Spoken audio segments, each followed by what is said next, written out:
Why are we aware? Why are we aware that we're aware? In other words, where did consciousness come from? In our previous two faith files, we dealt with the source of energy and matter and the origin of life, and came to the observation that it can make good sense to believe in an outside creator that created energy and matter and life. And now we come to another subject that is equally baffling, and that is, where in the world did consciousness come from? Really, you don't need consciousness for life to thrive. Plant life and lower animal life thrives very well without consciousness of being self-aware.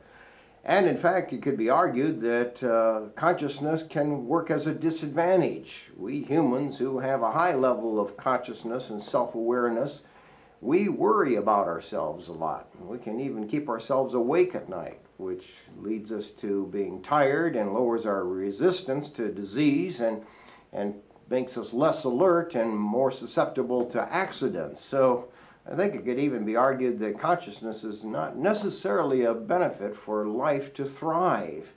And yet we are conscious. Where did it come from? Darwin and his theory of evolution really never addresses the issue of where consciousness arises from. How can consciousness come from total unconsciousness?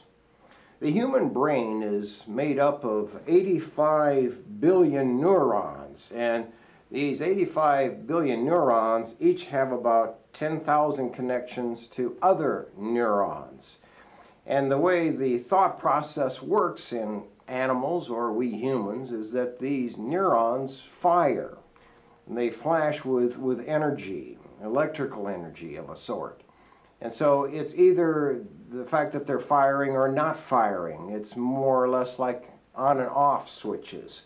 And in fact, computers have been modeled after this. Any computer operates on the principle of on and off switches, basically. Zeros and ones and zeros.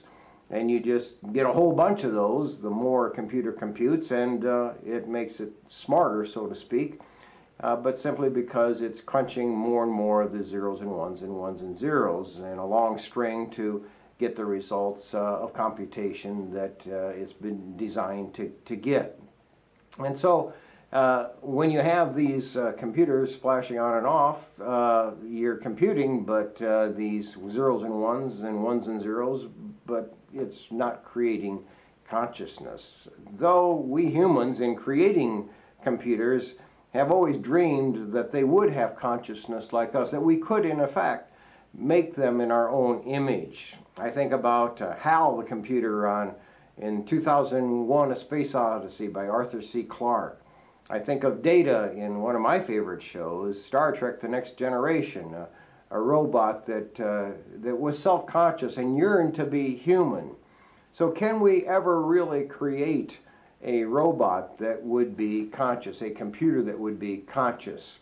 Dr. Rosalind Picard, a Christian who is the founder and director of the Effective Computing Research Group at MIT, is heading up a project to have computers be sensitive to and responsive to the emotions of people. But she is asked the question, will computers ever have emotions themselves? And she responds, we are working on methods that give machines what I say are mechanisms of emotion. We can make the computer smile and look like it's happy, act like it's happy, and retrieve happier words. We can make a computer write poetry that's more iambic, but it doesn't have the same internal experience or self that we have. In other words, she's saying that computers can be created to simulate emotions, to look like they have emotions, to be anthropomorphic, I guess you could say, acting like human beings, but not really having them. Watson is a super powerful IBM computer that is famous for having come up and won against the best of the contestants on the TV game show Jeopardy. Watson won Jeopardy, but Watson did not delight in that, did not celebrate that, did not have joy over that, because Watson can't feel. Though Watson has amazing computational abilities and can crunch numbers at incredible speed and in volume, yet Watson can't feel or be self-aware. The largest computer existing at this taping is in China, and it operates at 33.86 petaflops per second, but it too is not conscious. In fact, it could be argued that no matter how many petaflops per second a computer can be ratcheted up to produce and process at a super speed, it will never evolve into then all of a sudden having self-consciousness or awareness. It just makes no sense that an on and off switch of zeros and ones and zeros, or the firing of neurons and not firing of neurons, can produce consciousness. The most logical explanation of the existence of consciousness in this universe and in us, of our self-awareness, is that a conscious creator outside it all created consciousness in us. It is interesting, in the biblical record of Genesis, chapter 1, verse 27, it says, "So God created mankind in his own image. In the image of God, he created them." And why and how did God create people in his own image? What does that mean? Well, a lot of debate's been given about what it means to be in God's image, but the result is rather obvious. We were made in God's image to relate to him, to cooperate with him, to work with him, to have that closeness and a real relationship with him that requires consciousness to have. And so God made us conscious. The prophet Jeremiah in chapter 24, verse 7, speaks on behalf of God. And God says, "I will give them a heart to know me, that I am the Lord. They will be my people, and I will be their God." He would give us a heart.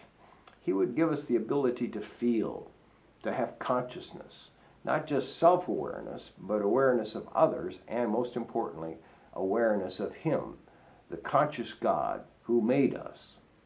It's most logical to believe that the reality of consciousness couldn't have just evolved. And in fact, when you really analyze the human brain, or the most complex of computers, or one that could ever be developed, it's highly questionable that consciousness could come out of any of that. The best, most logical explanation is that we are conscious and self-aware because we were created by a conscious creator.